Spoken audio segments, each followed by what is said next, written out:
नमस्कार। आज हम उस पड़ाव पर हैं जब आनंदम परियोजना अपने दूसरे माह में है। यह कहना चाहिए कि जब आनंदम परियोजना अपने 2 माह पूरे करने जा रही है, क्योंकि इसका प्रारंभ 20 नवंबर 2020 से प्रारंभ हो चुका था और अब हम 2021 में हैं। आनंदम परियोजना जैसा विद्यार्थियों का अनुभव है, एक बहुत ही महत्वपूर्ण और उपयोगी परियोजना है, जिसके अंतर्गत विद्यार्थियों को अपनी पसंद की व्यक्तिगत गतिविधियां और सामूहिक गतिविधियां करने का पूरा अवसर प्राप्त होता है। जैसा हम जानते हैं कि इस परियोजना के अंतर्गत 2 प्रकार की गतिविधियां विद्यार्थियों के द्वारा संचालित की जाती हैं। इन गतिविधियों के मूल्यांकन के लिए अधिकतम 100 अंक निर्धारित हैं और ये 100 अंक व्यक्तिगत और सामूहिक दोनों ही प्रकार की गतिविधियों के लिए दिए जाते हैं। व्यक्तिगत गतिविधि के लिए प्रत्येक विद्यार्थी को अलग अलग आनंदम डायरी या कहना चाहिए कि आनंदम की फाइल बनानी पड़ती है, मेंटेन करनी पड़ती है और उस डायरी में, उस फाइल में विद्यार्थियों को 60 दिन के किए गए कार्यों का विवरण तिथिवार लिखना पड़ता है। सरल शब्दों में हम बात करें तो हम कह सकते हैं कि व्यक्तिगत गतिविधियों के लिए विद्यार्थियों को अलग अलग आनंदम डायरी का निर्माण करना पड़ता है और उस डायरी में, उस फाइल में प्रत्येक विद्यार्थी को अपने द्वारा प्रतिदिन आनंदित करने वाले कार्य का विवरण फोटो के साथ लिखना पड़ता है। फोटो इसलिए आवश्यक है क्योंकि मूल्यांकन हेतु 10 अंक 100 में से केवल फोटो के लिए हैं। तो जहां एक और किए जाने वाले कार्य का विवरण लिखना है, तो वहीं दूसरी ओर उसके सामने किए गए कार्य के या कार्य से संबंधित फोटो भी लगाने हैं।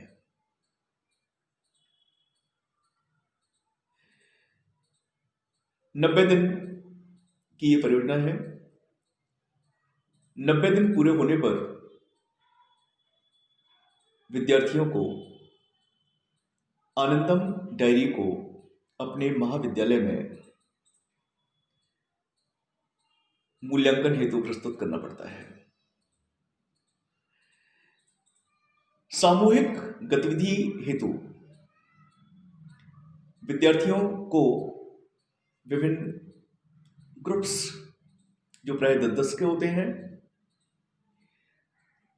में रखा जाता है। 10-10 के ग्रुप्स में विद्यार्थियों को रखा जाता है। प्रत्येक ग्रुप का एक लीडर होता है। ग्रुप के सदस्य क्या क्या कार्य करेंगे, किस किस कार्य को करेंगे, इसका निर्धारण, इसका डिस्क्रिप्शन ग्रुप लीडर के पास होता है।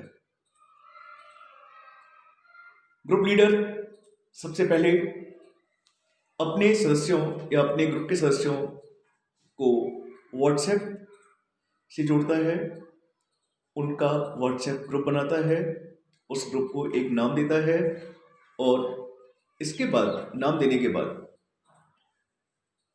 किए जाने वाले कार्य के बारे में जो भी सूचनाएं हैं या जो जिन सूचनाओं को वो देना चाहता है, उन सूचनाओं को वह व्हाट्सएप के माध्यम से विद्यार्थियों तक पहुंचाता है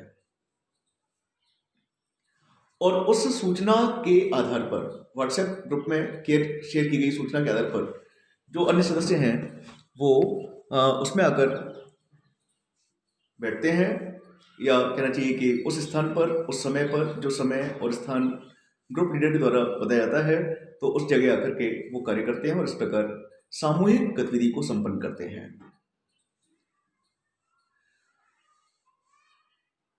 प्रत्येक महीने के अंतिम सप्ताह में किसी भी दिन आनंदम दिवस का आयोजन किया जाता है और इस अवसर पर विद्यार्थियों की उपस्थिति और सहभागिता अनिवार्य होती है। आनंदम दिवस के अवसर पर प्रत्येक समूह समस्त सदस्यों के साथ उपस्थित होता है और फिर ये देखा जाता है कि जो सदस्य या जो समूह अपेक्षाकृत अधिक कार्य करता है तो उसके कार्यों का मूल्यांकन भी उसी प्रकार से अपेक्षाकृत अधिक अच्छा होता है, अर्थात उसको अधिक अंक प्राप्त होते हैं। कार्य कोई भी हो सकता है, स्वच्छता, पर्यावरण संरक्षण, पशु प्रेम, पशु रक्षा, वृक्षारोपण, माता पिता की सेवा, गृहस्थी का कार्य, किसी चीज को सीखना, सॉफ्ट स्किल्स डेवलप करना, स्किल डेवलपमेंट संबंधी कोई भी कार्य हो, तो किसी भी कार्य को आनंदम परियोजना में सम्मिलित किया जा सकता है, बशर्ते वह कार्य अच्छा है, सामाजिक दृष्टि से अच्छा है, व्यक्तित्व विकास की दृष्टि से अच्छा है, सांस्कृतिक उत्थान और विकास के लिए अच्छा है, नैतिक विकास और उत्थान के लिए अच्छा है। तो बस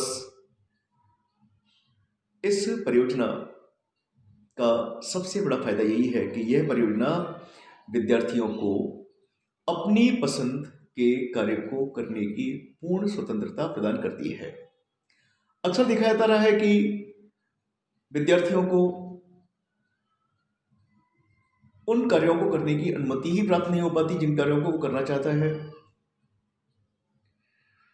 उसके ऊपर बैग, किताबें, कोचिंग इतना अधिक बोझ होता है इन चीज़ों का कि वह अपनी पसंद के कार्य को करने के लिए समय ही नहीं दे पाता।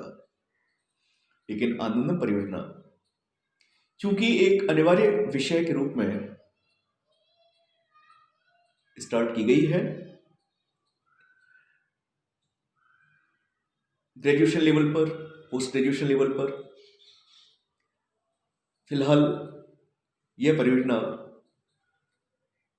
प्रथम वर्ष और पूर्वार्ध के विद्यार्थियों के लिए है, लेकिन इससे कोई भी विद्यार्थी जुड़ सकता है। मेरा यही कहना है कि जो विद्यार्थी आनंदम परियोजना से जुड़ रहे हैं वो अपनी छुपी हुई प्रतिभाओं को बाहर निकालें। जिस कार्य को करने की इच्छा उनकी रही है या जो इच्छा दबी रही है, जिसमें कि आनंद छुपा हुआ है, जो उनको आनंदित कर सकती है, उनको हर्ष उल्लास से जोड़ सकती है, उसको वो करें, उसको साकार रूप प्रदान करें और इस प्रकार समाज को गतिशील बनाने में, संस्कृति को विकसित करने में नैतिक मूल्यों को स्थापित करने में, सांस्कृतिक मूल्यों को स्थापित करने में अपना योगदान दें। धन्यवाद।